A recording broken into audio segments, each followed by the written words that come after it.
Kita malu kepada ular.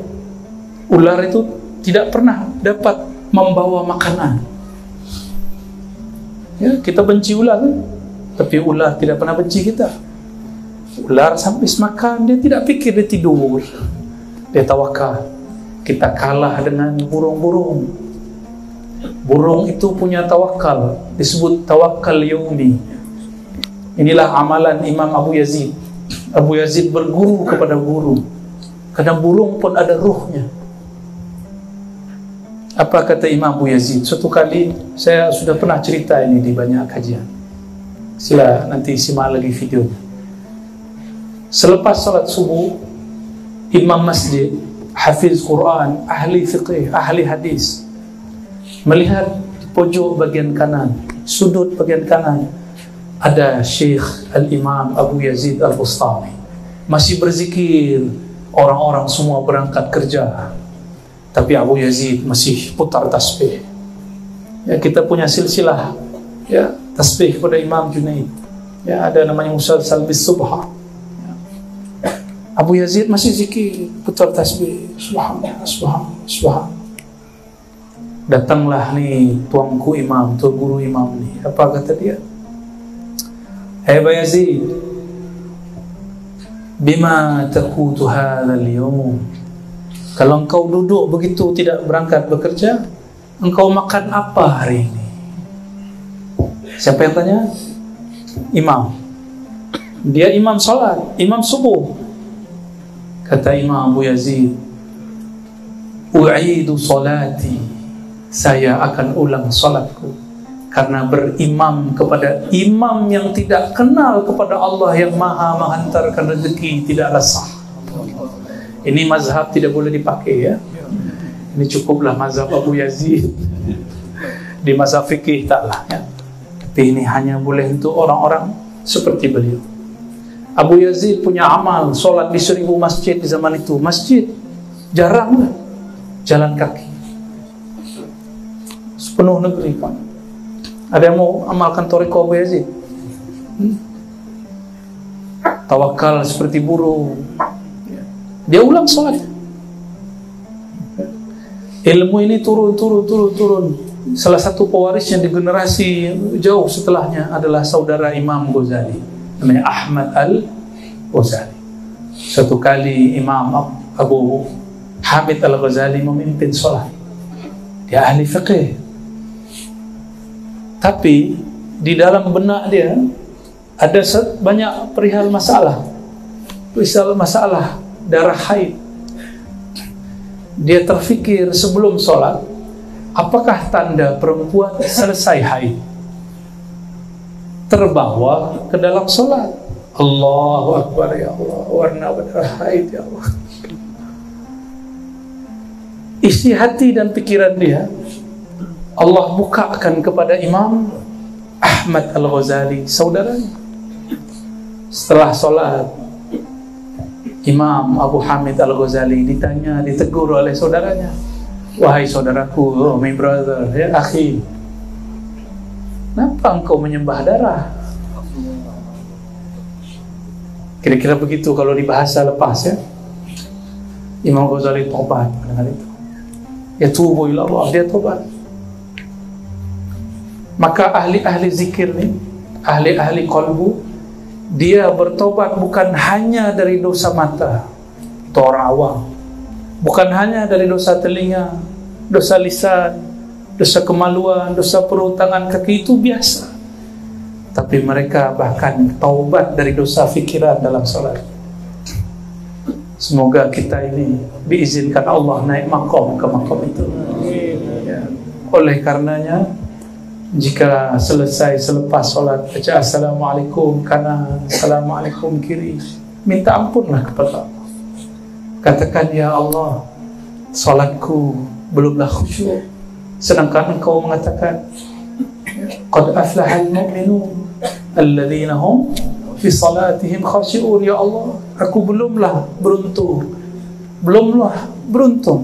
Yang beruntung kata engkau adalah orang beriman yang salatnya khusyuk. Aku belumlah beruntung. Ini yang kita tangisi. Kita, kita menangis kenapa kita belum dapat muflihun. Inilah taubatnya salikin. Maka ada taubat awam, ada taubat salik. Orang awam taubat dari dosa zahir, salik para perindu Allah, perindu Rasulullah yang menempuh jalan kepada Allah, dia pun taubat dari dosa batinnya. Suatu kali Rasulullah SAW mengatakan, afdalul dzikri la ilaha illallah wa afdalud du'a alhamdulillah. Hadis mantiq. Zikir yang paling nikmat itu adalah la ilaha illallah. Maukah dia jahar, dikeraskan ataupun dilembutkan khafi. Tapi kawan saya ada satu orang, dua orang, ketika Dr. Yusri lagi pimpin zikir, di hatinya, Allah kenapa diteriak-teriakkan? Allah maha mendengar, kenapa suara keras-keras? Orang sudah menikmati zikir, dia masih bertanya di hatinya. Ya. Dia lisannya baca la ilaha illallah, tapi kolbunya melayang-layang. Kolbunya berpencar, kolbunya lari sana sini. Orang ini tidak dipandang oleh Allah karena kolbunya ghafil. Tapi tak apa. Kata Imam Nawawi Sakandari, la tatruki dzikra li'adami hudurika ma'allah. Kamu jangan berputus asa, jangan tinggalkan zikirmu meskipun belum khusyuk, belum hadir. Latih terus sebut nama Allah, latih riyadhah, ya, latih. Suatu saat, di saat yang kita sudah lupa, tidak bernafsu, tidak berambisi jadi orang khusyuk, Allah kasih khusyuk supaya sang hamba sadar bahwa khusyuk bukanlah usaha dia, tapi khusyuk adalah hadiah mutlak dari Allah Subhanahu wa ta'ala. Dulu saya ingin sekali mimpi bertemu Rasulullah, maka saya setiap duha Jumat, qabla Jum'ah, saya duduk hadap sajadah, sholawat banyak-banyak, tapi tak kunjung mimpi bertemu Rasulullah sallallahu alaihi wasallam. Di suatu masa lebih dari 10 tahun lalu lah, saya sholawat. Tapi hari itu saya sudah tebar sajadah, hendak sholat duha, saya merasa penat, capek, lelah, ya. Akhirnya saya duduk, saya istighfar, tertidur di atas sajadah, belum sholawat satu kali pun. Disitulah Allah bagi hadiah, berkunjung kepada rohaniah Rasulullah SAW. Adalah kalam-kalam asrar yang tak boleh saya bagi di sini, itu rahasia saja. Lalu saya bangun, sudah setengah 12, jam 12 Jumat. Tapi lama saya duduk menangis. Lama saya kemudian berfikir, ya Allah, ampun ya Allah, saya dulu mengira jika engkau banyak sholawat ar-razi, engkau akan bertemu Rasulullah. Ternyata tidak. Justru sebaliknya, di saat saya lupa, lalai, tertidur, penat, Allah bagi hadiah. Dapatlah satu ibarat dalam kitab hikam, Allah bagi rahasia natijah itu, zauq itu, di waktu yang dia mau, bukan di waktu yang kau mau. Karena dia tidak boleh dipaksa. Ya, kita bersyukur, maka sholawat saja. Apabila sudah lupa dengan ambisi mau bertemu Rasulullah, jangan bernafsu bermimpi ketemu Rasulullah. Nanti kita akan dipertemukan dengan rohani Rasulullah SAW. Hijab kita dengan Rasulullah adalah nafsu. Tapi nafsu ini baik, disebut dengan hijabun nur, hijab cahaya. Ingin jadi wali. Ada juga kawan saya ingin jadi mursyid, lagi zikir, ya Allah jadi mursyid, ya Allah mursyid, ya Allah. Ya, ini guru-guru kita paham lah, itu ada murid-murid begitu ya. Saya pun dulu waktu masih muda belia begitu, ya Allah, ingin jadi mursyid. Tapi di saat saya lupa pengen jadi mursyid, diangkat oleh guru. Di saat kita rindu Rasulullah, tiada lagi. 3 hari 3 malam memandang apa saja yang terpandang wajah Rasulullah SAW. Seakan-akan, ya, bukan hakiki. Hanya Allah yang tahu hakikatnya. Sudah lupa itu. Sudah tidak ada minat, tidak ada lagi nafsu ingin jadi mursyid. Baru dibagi ijazah oleh guru. Ya.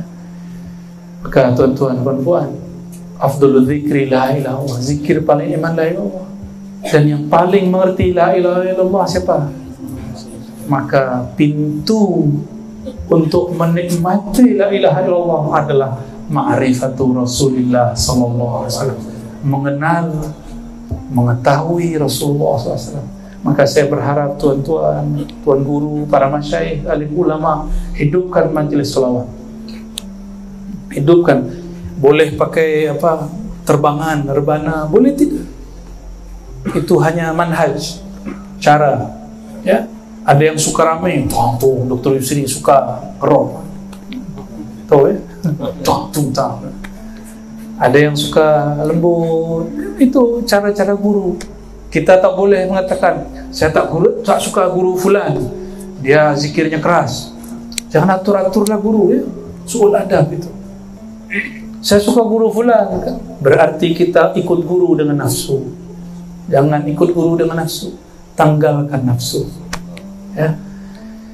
Tuan-tuan, puan-puan, mari kenal Allah, kenal Rasulullah SAW. Mari guru-guru ceritakan kisah Nabi.